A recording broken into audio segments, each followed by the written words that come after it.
Hi everyone, Tam's here. In this video, I am going to answer a request. I had a special request to go into more depth about an Instagram photo that I posted a while back about the journals that I have inherited from my great aunts. So I'm going to talk a little bit about this tonight. I'm not going to share with you their private thoughts or anything like that, but I am going to share with you a little bit more information because several people have asked me about this. Now, I have the diaries of two of my great aunts. This is my Aunt Mary's diaries, and these are my Aunt Mabel's diaries. And just to put things in perspective, these are the sisters of my grandmother. This is my maternal grandmother, and here is my great Aunt Aunt Mabel, and here is my great Aunt Mary. They are both older than my grandmother, and my great Aunt Mary was what we would call today a documenter. She kept very, very detailed journals, diaries. She wrote letters, and she was a photographer. And here they are in all their glory, and I think this photo is hilarious. And from what I understand from the notes, I believe this is in Richmond. My family is mostly concentrated south of Richmond, Virginia. There are lots and lots of stories of trips to Richmond and Washington, D.C., and I'm not sure who these other two ladies are, but I'm guessing they are some of the cousins that I heard about, but I could be wrong. Anyway, I want to tell you how they kept diaries back then. So, just a little more detail. I have both their diaries from this starts in 1939 and goes to 1943. This one is 1944 to 1948. They used, and same for these, they use these 5-year diaries, which I absolutely love.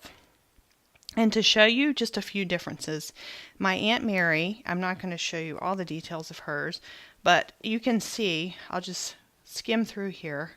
She filled out every day, okay? That's 1939 to 1943, 1944 to 1948. Lots of information. My Aunt Mabel was not so diligent. She just has bits and bobs here and there, both of them. And this one has a little clasp. Bits and bobs. And this one's hardly even filled out. There's just a few things going on in here. But what she was good at, in the back of these, she was great at filling in addresses and birthdays and anniversaries and special events, which is great information if you are really into genealogy. So that was fantastic. And you can totally see why they spent a lot of their time in Richmond. When you look through the old addresses of family members and ancestors, you can see they're pretty much all concentrated in Norfolk, Virginia, just a few people across the border in North Carolina, and then distant relatives in California and Florida. So it's fun to see all that, and she was very good about documenting that. My Aunt Mary was much better at documenting more fun things, and she has inspired how I keep my diary. So a lot of you know I do the Midori Weekly, and here are several of my old inserts here. I'll share a little more about these later. But the types of things I write in these journals when I do what I call reflective journaling, I get a lot of inspiration from her. And the types of things that she wrote about that I think is really important to point out. She was very positive. Now, remember this time frame, 1939 to 1948. You're talking about the Depression, just post-Depression, Second World War. These were not pleasant times for people. And what I find that is so intriguing about her diaries is, okay, so she was a woman that married late in life. She was educated as far as my great-grandparents could afford, and it was a lot given the average person in her area. She traveled. She worked at a textile factory to make extra money. She documented books she read, movies she saw, letters she wrote, pieces of fashion that she was sewing, and she documented her weekly paycheck. So it's very interesting to see, get some perspective on how much money she made, what she did with her free time, what she baked, what she cooked. She liked to,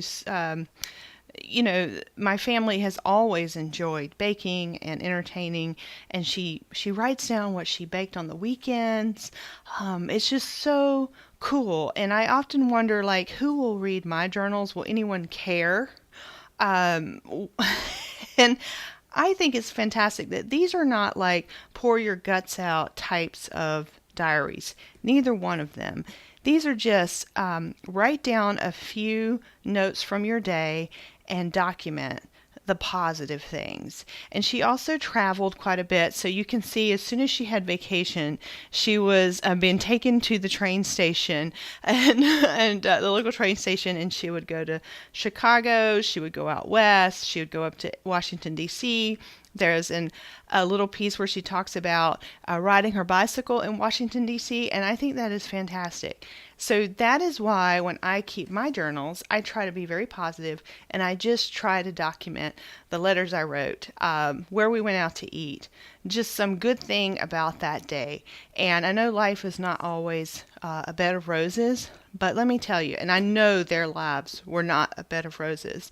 But looking back on almost 10 years of their life during a very hard time, it is just very inspiring to me that they had the wherewithal to focus on just what got them through the day and the positive things. So I hope this video was not too long. I hope it shares with you what they actually wrote and how they kept their journals. You can see this is very filled out and it's almost falling apart.